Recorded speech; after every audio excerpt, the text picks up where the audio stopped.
لله رب العالمين وبه نستعين على أمور الدنيا والدين وصلى الله على سيدنا محمد خاتم النبيين وعلى آله وصحبه أجمعين. قال رب اشرح لي صدري ويسر لي أمري واحلل عقدة من لساني يفقه قولي وسدد لساني واهد قلبي بجاه النبي والآل والصحب.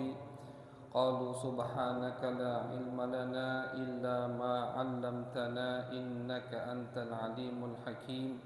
اللهم صل على سيدنا محمد الفاتح لما أغلق والخاتم لما سبق ناصر الحق بالحق والهادي إلى صراطك المستقيم وعلى آله حق قدره ومقداره العظيم. أما بعد. Ma'asyiral hadirin wal hadirat, bapak-bapak, adik-adik, ibu-ibu yang dimuliakan oleh Allah Subhanahu wa taala. Alhamdulillah, pada malam hari ini kita kembali diberikan oleh Allah Subhanahu wa taala kesempatan untuk berkumpul mengkaji daripada insyaallah sirah atau jalan kehidupan Nabi besar Muhammad sallallahu alaihi wasallam, yang mana seperti yang sudah kita sampaikan minggu kemarin bahwasanya insyaallah kita akan dipandu kitab, nama kitabnya adalah Bahjatul Mahafil wa Bughyatul Amafil fi talkhisi as-siyar wal mu'jizati wasyama'il.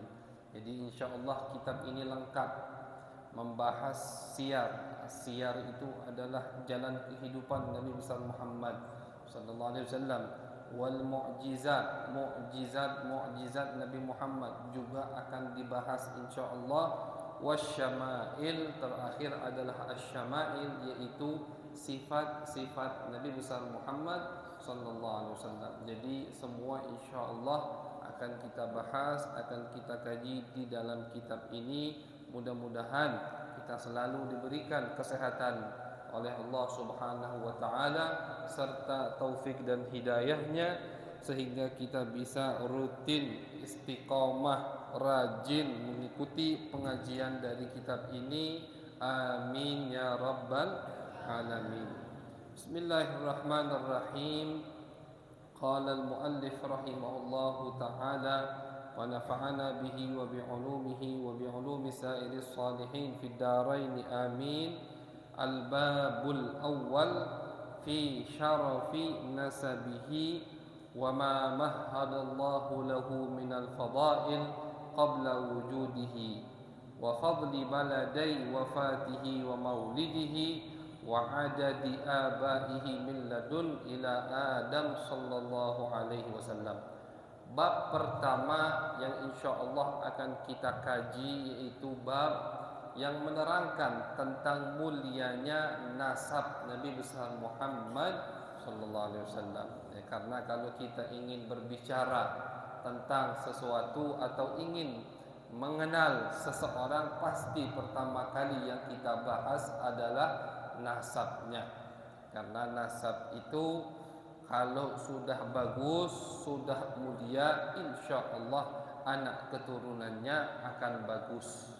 Makanya kenapa kita di ajaran Islam, ya, Nabi besar Muhammad sallallahu alaihi wasallam itu memerintahkan kita ketika mencari istri, ya, ini untuk yang mau kawin atau yang mau nikah, ketika mencari istri, atau seorang bapak ketika mau menikahkan anaknya, ya, bapak punya putri, punya anak perempuan, nak nyari mantu, itu yang dilihat kata Nabi Muhammad jangan hartanya pertama kali, yang dilihat agamanya. Kata Nabi Muhammad SAW, iyyakum wa khadra'ad diman, hati-hati kata Nabi, hati-hati kalian dengan rumput atau tumbuhan yang hijau warnanya, tapi kata Nabi bawahnya adalah kotoran. Bawahnya adalah kotoran. Jadi terkadang bapak-bapak, ibu-ibu di Arab sana, kotoran onta itu kotoran onta. Itu saking kerasnya atau lamanya sampai bisa tumbuh dedaunan di atas kotoran tersebut. Itu kotoran onta. Jadi kata Nabi, jangan tertipu dengan dedaunan yang hijau manis tapi baunya kotoran onta. Begitulah kata Nabi Muhammad, janganlah kalian tertipu dengan perempuan yang cantik atau laki-laki yang kaya, yang dunianya luas tapi agamanya kosong. Kenapa Nabi mengajarkan kita seperti itu? Fa innal araqa dassas, kata Nabi. Karena sesungguhnya kata Nabi Muhammad SAW, nasab itu atau keturunan, garis keturunan itu mempunyai pengaruh yang sangat besar. Mempunyai pengaruh yang sangat besar. Jadi kalau kita ingin membangun generasi yang lebih baik di kedepan hari, maka dari sekarang kita harus cari mantu atau cari calon istri yang baik. Karena Nabi tadi mengatakan nasab atau garis keturunan itu mempunyai, kata Nabi, mempunyai pengaruh yang sangat besar. Jadi jangan heran, kadang sekarang kita pas nak ngawin ke anak atau ingin mencari istri, wah itu yang penting aku sudah cinta, yang penting cinta, akhirnya lupa dengan agamanya.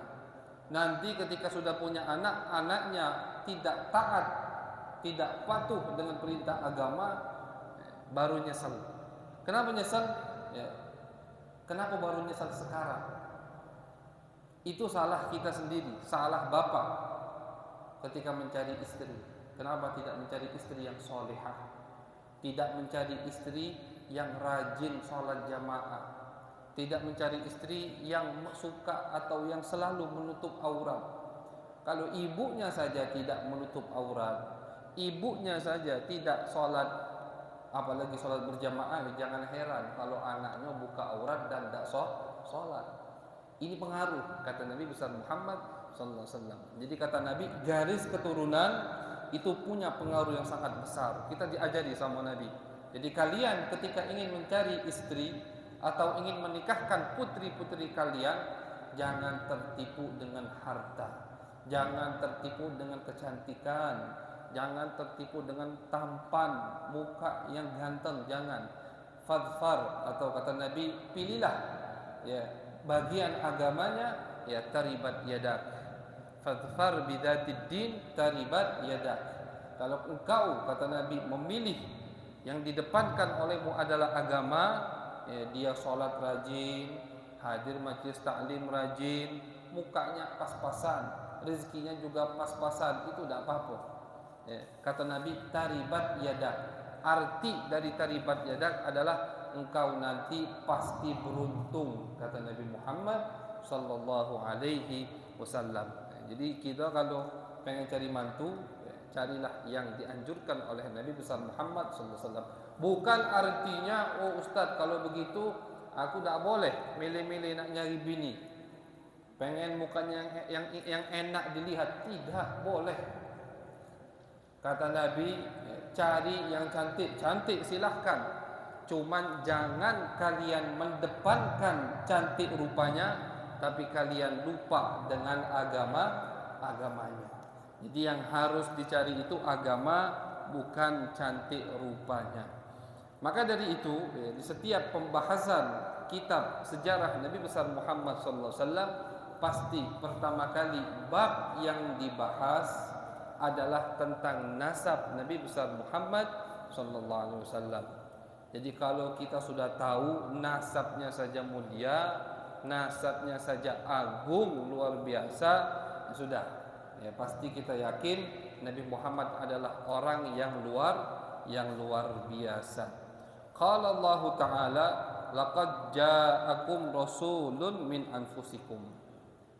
Allah Subhanahu wa taala berfirman di dalam Al-Qur'an di surat At-Taubah, akhir daripada surat At-Taubah, Allah Subhanahu wa taala mengatakan, laqad ja'akum, telah datang kepada kalian wahai umat manusia, rasulun min anfusikum, utusan kami min anfusikum dari diri kalian. Artinya sama-sama bangsa manusia, bukan dari malaikat, bukan juga dari jin. Enggak, anfusikum, dari diri kalian, yang mana khitab yang diajak bicara oleh Allah Subhanahu wa taala di dalam ayat ini adalah manusia secara umum, wabil khusus, secara khusus adalah orang Mekah, orang Quraisy yang hidup di zaman saat Nabi Muhammad diutus. Kata Allah, yang aku utus ini orang yang kalian kenal. Ini seakan-akan Allah membantah, seakan-akan Allah membantah kemusyrikan atau ketidakpatuhnya mereka kepada Nabi besar Muhammad SAW. Kata Allah, aku tidak ngutus orang dari luar, tidak ngutus dari malaikat, dari jin. Aku utus dari manusia, dan aku utus dari diri kalian. Kita kalau wong istilahnya yang hidup sama kita pasti tahu kan, seluk-beluknya tahu. Misalkan saya tinggal tidak di kampung ini, masyarakat kampung sini tidak tahu keseharian pribadi diri saya. Tapi kalau sesama masyarakat yang tinggal di daerah ini tahu, oh dia ini rajin ke masjid, oh dia ini nutup aurat, oh dia ini kalau waktu sholat tidak lalai. Ini kan argumen dari Allah untuk orang kafir Mekah. Yang aku utus kepada kalian itu dari kalian. Ya sudah, kalian sendiri yang menilai, tidak usah aku, kata Allah Subhanahu wa taala. Kita baca sejarah yang lain, bagaimana orang kafir Mekah menilai Nabi Muhammad sebelum Nabi jadi Rasul. Suatu hari, ini 5 tahun atau 10 tahun sebelum Nabi Muhammad diutus, Ka'bah itu terbakar. Pernah Ka'bah itu terbakar. Akhirnya orang-orang Mekah mau tidak mau harus membangun, renovasi ulang bangunan Ka'bah. Karena terbakar, akhirnya Hajar Aswadnya dipindahkan dulu, mau dibangun. Dibangun lagi. Ketika dibangun, dana yang halal itu kurang. Akhirnya Ka'bah dipersempit. Makanya sekarang ada namanya Hijr Ismail. Hijr Ismail itu dulu Ka'bah sampai situ. Ka'bah itu dulu sampai Hijr Ismail luasnya. Cuman karena orang Mekah ini walaupun mereka musyrik, mereka menduakan Allah, mereka menganggap ada Tuhan selain Allah, tapi mereka tahu ada Tuhan namanya Allah. Jadi wong kafir Mekah, lebih tepatnya bukan kafir ya, musyrik. Kalau kafir itu yang tidak percaya sama Tuhan. Kalau musyrik tidak, mereka ini percaya ada Allah, tapi mereka menjadikan Tuhan selain Allah. Ini dibuktikan di Al-Quran, di surat Az-Zumar. Ketika orang musyrik Mekah mengatakan, innama na'buduhum liyuqarribuna ilallahi zulfa. Kata orang-orang musyrik Mekah, kami ini menyembah berhala agar berhala ini mendekatkan kami kepada Allah. Artinya mereka tahu. Di ayat yang lain Allah mengatakan, wa idza massakumud durru fil bahri dhalla man tad'una illa iyyah. Kalau kalian lagi di laut, ombaknya besar, ada badai, yang kalian minta Allah. Tapi pas sudah sampai ke daratan, sudah senang, lupa sama Allah Subhanahu wa ta'ala. Jadi orang musyrik Mekah itu mereka menyembah berhala, cuman mereka juga tahu ada Tuhan yang namanya Allah Subhanahu wa ta'ala. Dan mereka memuliakan Ka'bah, memuliakan tanah haram. Orang Mekah itu kalau ketemu sama orang yang membunuh bapaknya, tapi ketemunya di tanah haram, mereka tidak berani balas dendam. Ketemu yang nuja abahnya misalnya, yang nuja bapaknya, atau yang nuja kakaknya. Ini tapi ini tanah haram, tidak berani mereka saling tuja, saling berbala di tanah haram. karena tanah ini tanah yang dimuliakan oleh Allah Subhanahu wa taala. Nanti ditunggu orang ini keluar dari tanah haram, barulah mereka perang bebunuhan di luar tanah haram. Jadi mereka mengagungkan yang namanya tanah haram, apalagi Ka'bah al-Mukarramah, al-Musyarrafah. Karena kalau mereka tidak mengagungi, tidak memuliakan Ka'bah dan tanah haram, pasti sudah Allah usir. Dulu itu sebelum kakek-kakek Nabi yang tinggal di Mekah, itu ada namanya kabilah Khuza'ah dan kabilah Jurhum. Ini dari zaman Nabi Ismail. Ketika Nabi Ismail, ya kan, yang mendirikan kota Mekah, ada satu kabilah datang, namanya kabilah Jurhum atau Khuza'ah, lupa saya. Tinggallah sama Nabi Ismail. Nah, inilah mereka yang memegang kendali atau ngurusi Ka'bah. Tapi suatu hari, suatu masa mereka kurang ajar, tidak menghormati Ka'bah dan tanah haram, diusir sama Allah Subhanahu wa taala, dibinasakan. Dikirim orang yang lebih kejam, pokoknya akhirnya habis. Tinggallah di Mekah baru kakek-kakek Nabi besar Muhammad sallallahu alaihi wasallam, itu kabilah Quraisy. Walhasil, singkat cerita, akhirnya orang Mekah ini ketika membangun kembali Ka'bah, mereka membangun Ka'bah ini dengan uang yang halal 100%. Jadi mereka juga tahu halal tahu haram. Gimana halal haram? Ya, yang didapatkan uang penghasilan dari cara yang adil, jujur, itu halal. Tapi kalau yang didapatkan dari cara yang zalim, tidak jujur, itu haram. Itu patokan orang Mekah. Jadi mereka mengumpulkan donasi, mengumpulkan patungan, iuran, ayo kita bangun Ka'bah, tapi dengan uang yang halal. Dibangun Ka'bah sama orang Mekah. Nah, uang halalnya, donasi untuk bangunan Ka'bah dengan uang halal habis, tidak cukup. Sisa ada uang-uang yang syubhat, yang tidak jelas. Akhirnya mereka sepakat, sudahlah kita bangun, tidak usah sebesar seperti semula, kita kurangi sedikit, tapi kita kasih tanda biar orang tahu bahwasannya itu adalah Ka'bah. Makanya sekarang ada namanya Hijr Ismail. Kalau kita bisa masuk ke Hijr Ismail, sholat di situ sama saja kita sholat di dalam Ka'bah. Makanya di semua kitab fikih ibadah, kalau ada orang tawaf masuk ke Hijr Ismail, tawafnya tidak sah. Karena apa? Karena syarat tawaf harus berada di luar Ka'bah, tidak boleh tawaf di dalam Ka'bah. Kalau kita masuk Hijr Ismail, walaupun sekarang itu bukan bangunan petak Ka'bah, tapi itu adalah dulunya Ka'bah, tidak sah tawaf kita, harus di luar Hijr Ismail. Sudah selesai Ka'bah ini dibangun, akhirnya mereka berselisih. Sudah selesai Ka'bah bangun, Hajar Aswadnya, siapa yang berhak menaruh Hajar Aswad? Oh, semua berebutan. Setiap kabilah, setiap kampung berebutan.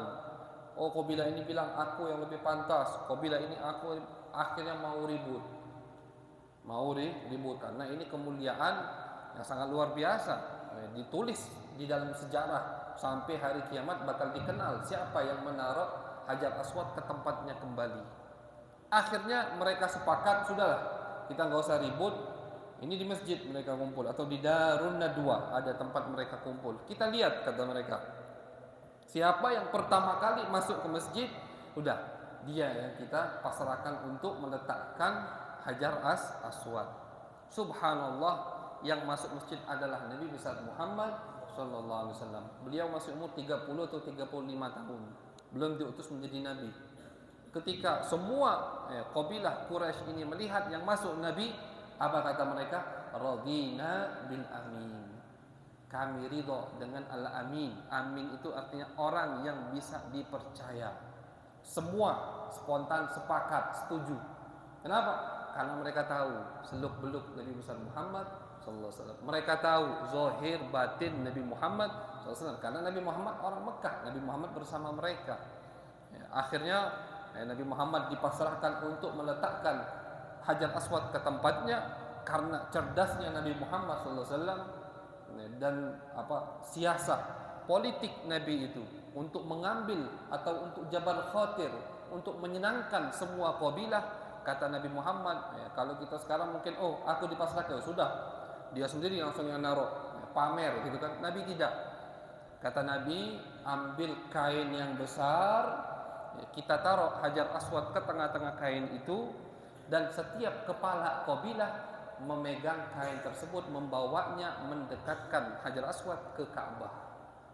Jadi kan semua merasa senang, semua kepala kabilah merasa senang, merasa dihormati. Ya, ini politik Nabi besar Muhammad sallallahu alaihi wasallam. Sudah didekatkan ke Ka'bah, baru Nabi yang mengambil dengan tangan beliau yang mulia Hajar Aswad, ditaruhkan di tempatnya lagi. Ya, ini sebelum Nabi Muhammad diutus. Mereka menjuluki Nabi Muhammad Al-Amin. Al-Amin, orang yang bisa dipercaya. Nabi Muhammad itu tempat penitipan barang rumahnya. Jadi kalau ada orang yang ingin pergi, berangkat dulu itu kan paling sedikit sebulan. Bukan sekarang 12 jam dari Palembang sampai ke Jawa Barat atau 10 jam. Dulu tidak. Sebulan, 2 bulan baru pulang. Naiknya onta, naiknya kuda. Jadi mereka kalau ingin keluar kota Mekah, berdagang ke Syam atau ke negara Irak, dan mereka punya barang, punya emas, emas batangan. Ini kalau disimpan di rumah, takut dipaling uang. Punya dolar, nyimpen duit, misalkan. Ibu-ibu punya perhiasan, misalkan. Kalau disimpan di rumah, takutnya dicuri sama orang. Sudah, kita titipkan. Sekarang ada bank. Dulu adalah banknya Nabi besar Muhammad sallallahu alaihi wasallam. Jadi mereka kalau mau pergi jauh, itu barang-barang berharga mereka dititipkan ke Nabi Muhammad sallallahu alaihi wasallam. Karena mereka yakin ini orang jujur, tidak bakal nilep istilahnya. Tidak bakal harta kami ini hilang. Ini kesaksian mereka sebelum Nabi Muhammad sallallahu alaihi wasallam diutus. Makanya Allah Subhanahu wa taala mengatakan laqad ja'akum rasulun min anfusikum, dari diri kalian. Wong kampung kamu dewek yang aku utus ini. Kalian tahu zahir batinnya, seluk-beluknya kalian tahu. Cuman kenapa kalian tidak mau iman? Bayangkan dari Al-Amin, dari yang dijuluki paling dipercaya, ketika Nabi menjadi Rasul, mengajak mereka ke agama Islam untuk mengesahkan Allah Subhanahu wa taala, mereka mengatakan Muhammad sahir, Muhammad kadzdzab. Muhammad ini penyihir. Kenapa penyihir? Suka manipulasi orang-orang yang di sekitarnya. Muhammad kadzdzab. Muhammad ini pembohong. Kenapa pembohong? Yang dia omongkan semua bohong. Ini berubah drastis dari Nabi sebelum diutus sampai Nabi diutus. Makanya sebagian daripada anak-anak orang musyrik, pembesar-pembesar musyrik itu bingung. Bapak, yang benar itu yang mana? Dulu kalian bilang Muhammad Al-Amin, sekarang kalian bilang Muhammad Al-Kadzdzab. Dulu kalian bilang ini paling dipercaya, sekarang kalian bilang paling dibohong. Yang benar yang mana? Sampai mereka itu beberapa anak mereka merasa bingung mana yang benar. Tapi itulah hidayah dari Allah Subhanahu wa taala. Kalau Allah mau memberi hidayah, walaupun bapaknya luar biasa musuh besar Nabi Muhammad sallallahu alaihi wasallam, anaknya jadi pembela Nabi besar Muhammad sallallahu alaihi wasallam. Abu Jahal, siapa yang tidak tahu Abu Jahal? Fir'aun umat ini, kata Nabi Muhammad, luar biasa musuhnya, luar biasa jahatnya kepada Islam, kepada Nabi Muhammad dan sahabat-sahabat yang lain. Tapi anak-anaknya semuanya masuk Islam. Ada Ikrimah, putrinya juga masuk Islam. Semua masuk Islam, jadi pembela agama Nabi besar Muhammad sallallahu alaihi wasallam. Jadi inilah tafsiran atau makna daripada ayat laqad ja'akum rasulun min anfusikum. Telah kami utus, telah datang kepada kalian utusan kami, yang mana utusan kami ini dari diri kalian sendiri. Wa fi qiraah, ada di qiraat yang lain, karena seperti kita tahu Quran itu ada 7 qiraah. Ada 7 cara membacanya qiraah itu. Walaupun tidak semuanya beda, tidak. Ya, bukan dari alhamdulillahirabbil alamin sampai qul a'udzu birabbin nas itu semuanya beda, tidak. Hanya beberapa tempat berbeda harokat. Kadang berbeda cara membacanya. Itu pengertian dari qiraatus sab'ah. Pengertian dari qiraatus sab'ah, 7 qiraah, 7 cara membaca Al-Quran. Dan ini semua pakai sanad jelas sampai ke Nabi Muhammad sallallahu alaihi wasallam. Sekali lagi, bedanya bukan dari awal sampai qul a'udzu birabbin nas itu beda 100%, tidak. Bedanya hanya di beberapa tempat, dan bedanya pun itu cara membacanya, kadang beda harokat. Contoh ini, laqad ja'akum rasulun min anfusikum, itu qiraah kita, cara kita membaca sanad kita. Tapi ada qiraah yang lain bunyinya laqad ja'akum rasulun min anfasikum. Kalau yang pertama tadi anfusikum, fu pakai dhammah, fa-nya itu dhammah. Kalau ini tidak, min anfasikum, fa-nya pakai fathah. Ini qiraah yang lain.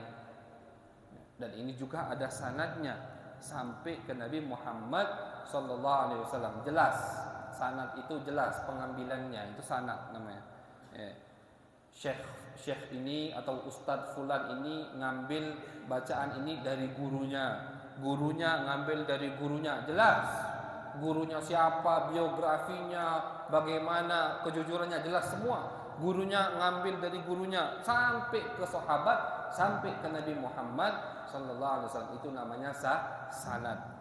Walau sanad itu sangat penting, tapi bukan di sini tempat penjelasannya. Nah, di qiraah yang lain laqad ja'akum rasulun min anfasikum.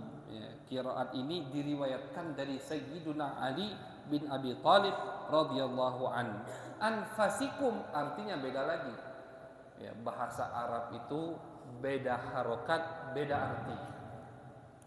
Beda harokat, beda arti. Makanya luar biasa bahasa Arab. Luar biasa. Baru kemarin saya baca, ada satu hurufnya atau kalimatnya sama, tapi maknanya beda jauh. Ada, ini sebagai contoh, kalimat sumsum. Ada sumsum, ada simsim, ada samsam. Kalau kita lihat tulisannya sama.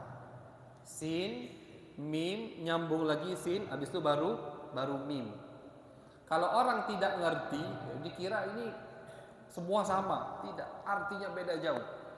Simsim itu artinya biji-bijian, itu namanya simsim. Sumsum artinya semut merah. Samsam artinya serigala. Ini bahasa Arab. Hurufnya sama, tapi harokatnya beda. Karena harokatnya beda, maknanya beda jauh. Sekali lagi, simsim itu biji-bijian, sumsum adalah semut merah, samsam serigala. Ini luasnya bahasa Arab. Tidak ada ini keluasan ini di selain bahasa Arab. Jadi min anfusikum jelas artinya beda. Arti dari anfusikum min anfasikum. Tadi kan kita sudah bahas yang bacaan min anfusikum, anfus diri kalian. Anfus yang pakai dhammah artinya diri kalian. Telah datang kepada kalian utusan kami, yang mana utusan kami ini dari diri kalian. Kalau yang arti laqad ja'akum rasulun min anfasikum, artinya telah datang kepada kalian utusan kami, yang mana utusan kami ini paling mulianya orang di antara kalian. Ya, anfas artinya paling mulia. Jadi kalau kita kasih harokatnya bukan dhammah, kasih harokatnya fathah, min anfasikum, itu artinya rasul yang paling mulia. Ini dua-duanya bacaan yang benar dan maknanya juga benar. Nabi Muhammad SAW diutus dari kita dari bangsa manusia, dari kabilah Quraisy, dan juga Nabi Muhammad SAW adalah utusan yang paling mulia, manusia yang paling mulia bila khilaf. Tidak ada perselisihan bahwasanya Nabi adalah manusia yang paling mulia. Nabi Muhammad SAW bersabda, hasaban wa nasaban wa sihra. Kata Nabi, aku ini paling mulianya orang. Ini Nabi bukan sombong, tapi ini Nabi mempraktekkan sabda atau firman Allah Subhanahu wa taala, wa amma bi ni'mati rabbika fahaddits. Adapun wahai Muhammad, dengan nikmat yang telah Allah berikan kepadamu, fahaddits, maka kamu harus tahadduts bin nikmah, kasih tahu ke orang lain, biar orang lain itu tahu kemuliaanmu. Kalau orang tahu kemuliaanmu, akhirnya orang mau ikut. Tidak usah Nabi, kita sekarang saja.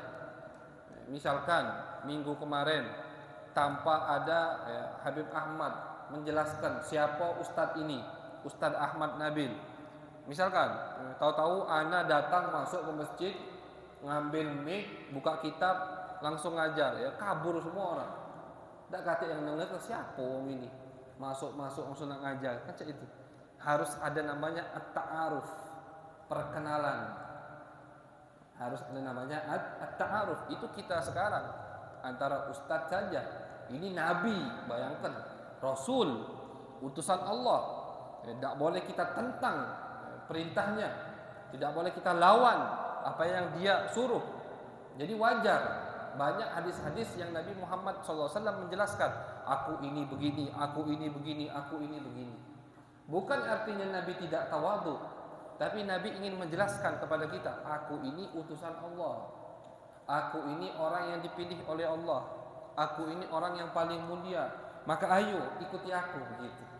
Iman kepada aku, pelajari biografiku, sejarahku, karena aku orang yang paling mulia. Kalau kalian tidak mau mempelajari, tidak mau mengenal sejarah sirah orang yang paling mulia, siapa yang mau kalian baca sejarahnya? Seperti itu, seakan-akan perkataan Nabi besar Muhammad sallallahu alaihi wasallam. Jadi kata Nabi, aku orang yang paling mulia, nasab, baik dari bapak atau dari ibu, aku yang paling mulia, kata Nabi Muhammad sallallahu alaihi wasallam. Al-Imam Ibnul Kalbi itu pernah berkata, katabtu lin nabiyyi sallallahu alaihi wasallam 500 fama wajadtu fihinna safahan wala syai'an mimma kanan alaihi jahiliyah. Aku pernah mencari, kata Imam Ibnul Kalbi, pernah mencari nasab Nabi sampai 500 bapak, kata beliau.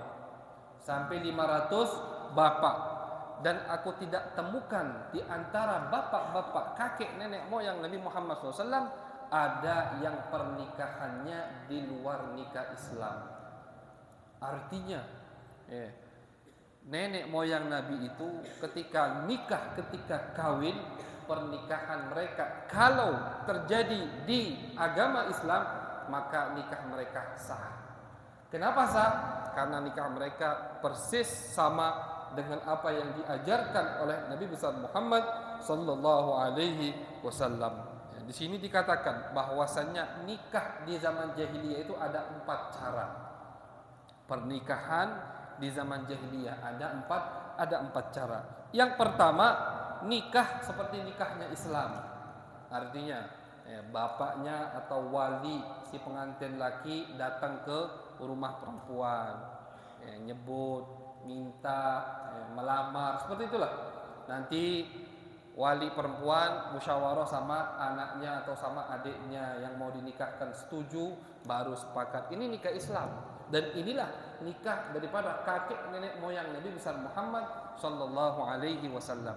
Jadi kalau nikah ini terjadi di zaman sekarang di agama Islam sah. Nikah itu kan gitu. Harus izin sama wali perempuan. Kalau dia punya bapaknya tidak ada, kakek, baru nanti pindah ke saudara, ke paman, ke misan, begitu. Itu nikah yang pertama, dan ini ada di zaman jahiliyah. Di antaranya kakek nenek moyang Nabi besar Muhammad sallallahu alaihi wasallam. Kemudian ada nikah yang lain. Nikah yang 2, nikah 3, nikah 4, ini semua nikah yang tidak sah. Ya, nikah-nikah yang diharamkan oleh syariat Islam. Seperti ya, ada nikah namanya nanti satu perempuan itu digilir oleh 10 orang. Ini ada. Dan sengaja. Oh, perempuan ini maaf, kata perempuan tidak benar atau pelacur. Tidak. Perempuan biasa. Tapi nanti si perempuan ini digilir sama 10 orang. Setelah digilir sama 10 orang, sampailah lahir anak, nanti perempuan ini yang menentukan bapaknya siapa dari 10 orang tadi. Oh, bapaknya ente. Ya sudah, dia tidak bisa nolak. Ini juga gambaran daripada nikah di zaman jahiliyah. Dan semua nikah di zaman jahiliyah tidak disahkan oleh Islam, cuman satu, yaitu nikah daripada kakek nenek moyang Nabi besar Muhammad sallallahu alaihi wasallam. Inilah tafsiran atau pengertian makna daripada ayat yang berbunyi wa taqallubaka fis sajidin, kata Allah. Wahai Muhammad, kata Allah Subhanahu wa taala, kami ini menjagamu dari kakek nenek moyangmu dulu. Udah dijaga sama Allah Subhanahu wa taala biar Nabi ini tidak keluar dari pernikahan yang tidak sah. Taqallub itu perputaran. Artinya ya, ketika perputaran atau perpindahan keturunanmu dari bapak ke ibu, fulan nikah sama perempuan, berarti kan sperma si suami masuk ke perempuan, dikandung, lahirlah anak laki-laki, nikah lagi, terus perpindahan. Fisajidin. Semua kata Allah Subhanahu wa taala adalah orang-orang yang bersujud. Artinya orang-orang yang iman kepada Allah Subhanahu wa taala. Wa taqallubaka fisajidin. Kami telah menjagamu wahai Muhammad ketika perpindahan bukan inkarnasi, bukan ya, perpindahan ciptaanmu dari bapak ke anak, anak ke anak, terus itu semuanya adalah orang-orang yang bersujud, orang-orang yang beriman kepada Allah Subhanahu wa taala. Jadi ya, kemuliaan nasab Nabi besar Muhammad sallallahu alaihi wasallam itu tidak perlu kita panjang lebar lagi bahasnya. Beliau adalah rasul, utusan Allah yang paling mulia. Ya, dengan ayat tadi, ya, dengan ayat-ayat yang sudah kita uraikan dan juga hadis-hadis yang sudah kita jelaskan, itu semua menunjukkan, dan masih banyak lagi hadis-hadis yang lain, ma'asyiral hadirin, banyak hadis-hadis yang Nabi menyebutkan bahwasanya semua kakek nenek moyangku itu adalah orang-orang yang beriman kepada Allah Subhanahu wa taala. Ya, tidak usah jauh-jauh. Kita ambil contoh yang paling terdekat, Abdul Muttalib, kakek Nabi Muhammad SAW, itu orang yang beriman kepada Allah. Ketika Abraha, raja yang zalim, pasukan gajah ya, ingin menghancurkan Ka'bah, sebelum masuk ke Mekah, melihat ada 200 onta di tengah padang pasir, dirampas. Tak taunya itu onta punya Abdul Muttalib, kakek Nabi Muhammad SAW. Datang Abdul Muttalib menghadap Abraha. Ketika Abraha melihat Abdul Muttalib yang tadinya Abraha duduk di atas singgasana, langsung duduk di bawah. Kenapa? Haibah, wibawa yang luar biasa. Kenapa? Ini kakek Nabi Muhammad sallallahu alaihi wasallam. Bayangkan, Abraha raja zalim ingin menghancurkan Ka'bah. Itu ketika melihat kakek Nabi Muhammad Abdul Muttalib yang tadinya duduk di singgasana, langsung pindah duduk ke bawah. Biar duduknya sampingan sama Abdul Muttalib. Ditanya sama Abraha, wahai Syekh Mekah, orang pemimpin Mekah, Sayyid Mekah, ini pemimpin Abdul Muttalib, ada apa? Dikira mau nego masalah jangan hancurkan Ka'bah. Tidak, kata Abdul Muttalib, wahai Raja Abraha, aku ingin kau mengembalikan ontaku 200 itu unta aku itu. Balik ke Abraha, nyengeh sambil seakan-akan menghina. Aku kira kau ini mulia. Aku kira kau datang untuk nego masalah rumah Tuhanmu. Tak tahu, cuma ngomongnya onto katanya itu. Ini seakan-akan menghina Abraha. Kata Abdul Muttalib, innama ana rabbul ibil wa inna li Ka'bah rabbun yahmiha. Aku ini, kata Abdul Muttalib, rabbul ibil, cuman pemilik unta. Ya, Rabb itu bukan artinya tuan atau Tuhan, bukan. Rabbun itu banyak artinya. Ini juga bahasa Arab, banyak arti Rabbun. Termasuk arti Rabbun adalah pemilik. Aku ini pemilik unta. Sedangkan Ka'bah ada pemiliknya yang bakal menjaganya. Nah, itu siapa? Allah Subhanahu wa taala. Ya sudah, kata Abu Thalib, Ka'bah bukan urusan aku, Allah ada yang jaganya. Makanya akhirnya dihancurkan. Ini menunjukkan bahwasanya Abdul Muthalib orang yang beriman kepada Allah Subhanahu wa taala. Abdullah anaknya, ayah kandung Nabi besar Muhammad sallallahu alaihi wasallam. Beliau imannya luar biasa, ganteng Sayyidina Abdullah. Kenapa ganteng? Karena ada cahaya Nabi Muhammad di mukanya. Sampai-sampai Sayyidina Abdullah ini setiap lewat di jalan dan pas-pasan sama perempuan, itu semua perempuan menggoda Abdullah.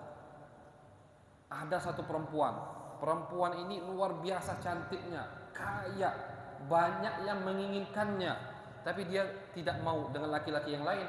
Yang diincar Abdullah terus. Abdullah belum kawin waktu itu sama Siti Aminah. Kata dia, Abdullah, kumpuli aku sekali aku bayar gratis. Pokoknya semua. Tidak mau. Abdullah orang yang beriman kepada Allah Subhanahu wa taala. Digoda saking gantengnya Sayyidina Abdullah ini, pas beliau menikah itu 100 perempuan Mekah meninggal. Patah hati istilahnya. Ini ada di kitab sejarah. Saking apa? Saking gantengnya. 100 meninggal. Ketika malam pertama 100 pingsan. Kenapa? Ya, karena menyesali tidak bisa mendapatkan Abdullah. Tapi ketika Sayyidina Abdullah sudah menikah dengan Siti Aminah, itu perempuan yang dulunya menggoda Sayyidina Abdullah tidak menggoda lagi. Bahkan perempuan yang kaya tadi, pas-pasan sama Sayyidina Abdullah, diem biasa bingung Sayyidina Abdullah. Kau ini dulu galak godo aku, kau ini dulu galak ngawari dirimu kepadaku. Kenapa sekarang tidak? Apa kata perempuan tadi? Sekarang di mukamu tidak ada lagi cahaya yang dulu. Apa cahaya itu? Nabi besar Muhammad sallallahu alaihi wasallam. Aku tuh, kata perempuan ini, bukan menginginkanmu, bukan, tapi yang aku inginkan cahaya yang ada pada dirimu, yaitu daripada Nabi besar Muhammad sallallahu alaihi wasallam. Ini juga menunjukkan Sayyidina Abdullah orang yang beriman, orang yang takut kepada Allah Subhanahu wa taala, tidak mau melakukan maksiat, tidak mau melakukan pernikahan di luar nikah Islam. Jadi semua ini adalah bukti bahwasanya nasab Nabi besar Muhammad SAW dari Abdullah sampai ke Nabi Adam itu semua telah dijaga oleh Allah Subhanahu wa taala. Mereka semua adalah orang-orang yang beriman kepada Allah Subhanahu wa taala. Ini yang kita yakini dan ini yang kita ikuti daripada mazhab guru-guru kita, wabil khusus mazhab ulama Hijaz, ulama Makkah Madinah. Inilah keyakinan mereka bahwasanya semua kakek Nabi besar Muhammad SAW itu orang-orang yang beriman kepada Allah Subhanahu wa taala, dan mereka semua selamat nanti di akhirat masuk surganya Allah Subhanahu wa taala. Wallahu a'lam bishawab.